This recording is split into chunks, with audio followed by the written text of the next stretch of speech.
আসসালামু আলাইকুম রহমতুল্লাহি ওবারাকাতু।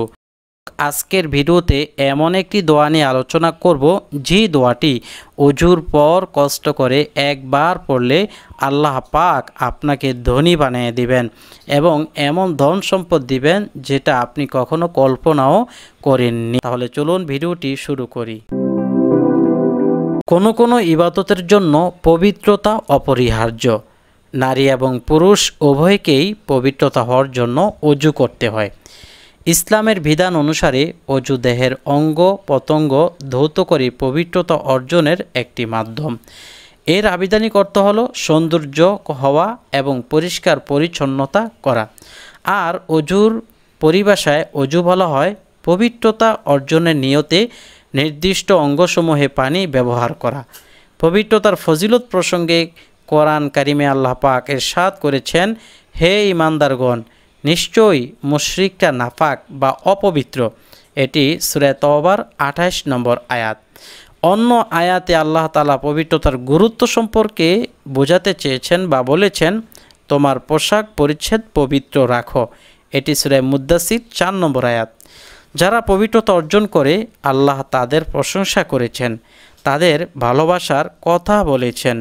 এই প্রসঙ্গেও কোরআনে আল্লাহ পাক ইরশাদ করেছেন, নিশ্চয়ই আল্লাহ তওবাকারীদের ভালোবাসেন এবং ভালোবাসেন অধিক পবিত্রতা অর্জনকারীদেরকেও। এটি সূরা বাকারা 222 নম্বর আয়াত।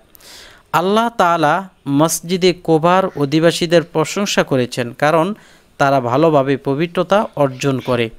এই প্রসঙ্গে কোরআনে আল্লাহ পাক ইরশাদ করেছেন, সেখানে এমন লোক আছে যারা উত্তম রূপে পবিত্রতা অর্জন করতে ভালোবাসে, আর আল্লাহ পবিত্রতা অর্জনকারীদেরকেও ভালোবাসেন। সূরা তওবা 108 নম্বর আয়াত। অজুর মাধ্যমে পাপ মোচন হয় ও মর্যাদাও আল্লাহ তাআলা বৃদ্ধি করে দেন। হাদিস এসেছে, রাসূলুল্লাহ সাল্লাল্লাহু আলাইহি সাল্লাম বলেছেন, কোনো মুমিন বান্দা যখন অজু করে তখন তার মুখ ধৌত করার সময় পানির সঙ্গে অথবা পানি যে ফোঁটাগুলো পড়ে ওই ফোঁটার সঙ্গে তার মুখের ওইসব গুঁড়া বের হয়ে যায় যার দিকে তার দুই চোখের দৃষ্টি পড়েছিল। মুখের মধ্যে মানুষের চোখ, আর এই চোখ দিয়ে যত খারাপ কিছু দেখেছে বা খারাপ কিছুর দিকে তাকিয়েছে সমস্ত গুনাহ আল্লাহ পাক মাফ করে দেন বা অজুর পানির সাথে ঝরে ঝরে ফালাইয়া দেন। দর্শক, যখন দুই হাত ধৌত করে তখন পানির সঙ্গে অথবা পানির শেষ ফোঁটা যখন তারপরে ওই শেষ ফোঁটা পর্যন্ত ওইগুলোর সাথে আল্লাহ পাক গুনাহগুলো বের করে দেন, যেগুলো তার দুই হাত সম্পাদন করেছিল, দুই হাতে গুনাহের কাজ করেছিল। আবার যখন দুই পা ধৌত করে তখন পানির সঙ্গে অথবা পানির শেষ বিন্দুর সঙ্গে তার ওইসব গুনাহ বের হয়ে যায় যেগুলোর দিকে তার দুই পা অগ্রসর হয়েছিল, দুই পা খারাপ পথে হেঁটেছিল। ফলে অজুর শেষে লোকটি তার সমুদয় গুনাহ থেকে, হাতের, পায়ের, মুখের, চোখের গুনাহ থেকে সম্পূর্ণভাবে মুক্ত হয়ে যায়। সুবহানাল্লাহ। এটি মুসলিম শরীফের হাদিস। অজুর আগে ও পরের দোয়া খুবই গুরুত্বপূর্ণ, কারণ ইবনে মাজার হাদিস নম্বর 397-এ রাসূলুল্লাহ সাল্লাল্লাহু আলাইহি ওয়াসাল্লাম বলেন, যে ব্যক্তি অজু করার আগে দোয়া বলে না সেই ব্যক্তির অজু হয় না। অজুর আগের দোয়া এবং পরের দোয়া। অজুর আগে আপনি বিসমিল্লাহির রহমানির রহিম বলে অজু শুরু করবেন। বাংলায় আপনি বিসমিল্লাহির রহমানির রহিম এই দোয়াটা আমি স্ক্রিনে দিয়ে দিচ্ছি, দেখে সুন্দরভাবে শিখে নেবেন। দর্শক, এরপর অজুর শেষে আপনি যে দোয়াটি পাঠ করবেন সহি শুদ্ধভাবে পড়বেন। আমি আপনাদের শুদ্ধতার জন্য বা ভালোভাবে বোঝার জন্য স্ক্রিনে বাংলায় দিয়ে দিয়েছি। আশহাদু আল্লা ইলাহা ইল্লাল্লাহু ওয়াহদাহু লা শারীকা লাহু ওয়া আশহাদু আন্না মুহাম্মাদান আবদুহু ওয়া রাসূলুহু। আমি আবারও বলছি, আশহাদু আল্লা ইলাহা ইল্লাল্লাহু ওয়াহদাহু লা শারীকা লাহু ওয়া আশহাদু আন্না মুহাম্মাদান আবদুহু ওয়া রাসূলুহু। অজুর পরের দোয়ার অর্থটি হলো, আমি সাক্ষ্য দিচ্ছি যে একমাত্র আল্লাহ ছাড়া কোনো ইলাহ নেই, প্রভু নেই, তার কোনো শরীক নেই। আমি আরও সাক্ষ্য দিচ্ছি যে হযরত মুহাম্মদ রাসূলুল্লাহ সাল্লাল্লাহু আলাইহি ওয়াসাল্লাম তার বান্দা ও রাসূল। হযরত ইবনে ওমর রাদিয়াল্লাহু আনহু বর্ণনা করেন, এক সময় একজন ব্যক্তি হুজুর আকরাম সাল্লাল্লাহু আলাইহি সাল্লামের নিকট আসলেন।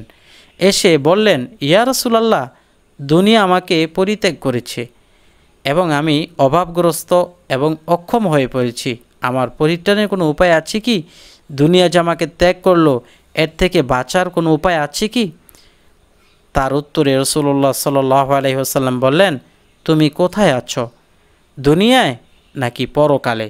সালাতে মালায়েকা অর্থাৎ ফেরেশতাগণের দোয়া এবং তাসবিহে খায়েক, যার বৌদলতে ফেরেশতাগণকে রিজিক প্রদান করা হয়, আল্লাহ তাআলা তাদেরকে রিজিক দিয়ে থাকেন, তা তোমার কাছ থেকে কোথায় গেল সেটা কি তুমি জানো না? যে দোয়া প্রার্থনার বরকতে ফেরেশতাকুল এবং মানবজাতি নিজ নিজভাবে জীবিকা প্রাপ্ত হয়ে থাকে, তা কি তুমি জানো না? সে ব্যক্তি তখন আরজ করল, ইয়া রাসূলুল্লাহ সাল্লাল্লাহু আলাইহি ওয়াসাল্লাম, সেই দোয়াটি কি, আপনি আমাকে শিখিয়ে দেন। দর্শক, আমি সেই দোয়াটির বাংলা উচ্চারণ এখন আমি আপনাদেরকে বলে দিচ্ছি, আপনারা উচ্চারণটি দেখে দেখে শিখে নেবেন। সুবহানাল্লাহি ওয়া বিহামদিহি, সুবহানাল্লাহিল আযীমি ওয়া বিহামদিহি, আস্তাগফিরুল্লাহ। আবারও বলছি, সুবহানাল্লাহি ওয়া বিহামদিহি, সুবহানাল্লাহিল আযীমি ওয়া বিহামদিহি, আস্তাগফিরুল্লাহ। এর অর্থ হলো, আল্লাহ তাআলার পবিত্রতা বর্ণনা করছি এবং তার প্রশংসা গীতির সাথে তাকে স্মরণ করছি। মহান আল্লাহ তাআলা পবিত্রতা বর্ণনা করছি এবং তার প্রশংসার বর্ণনার সাথে আল্লাহ তাআলার নিকট ক্ষমা প্রার্থনা করছি। আল্লাহ, আপনি আমাকে ও আমাদেরকে মাফ করে দিন। এবং আল্লাহ তাআলার এক একটি শব্দ হতে এর একজন ফেরেশতা সৃষ্টি করে কিয়ামত দিবস পর্যন্ত তাসবিহ পাঠে নিযুক্ত করে দিবেন। এই দোয়ার এত দাম ও উহার সমুদয় সওয়াব আপনি পাবেন। অতঃপর লোকটি চলে গেল এবং দীর্ঘদিন পর্যন্ত ফিরে এলো না।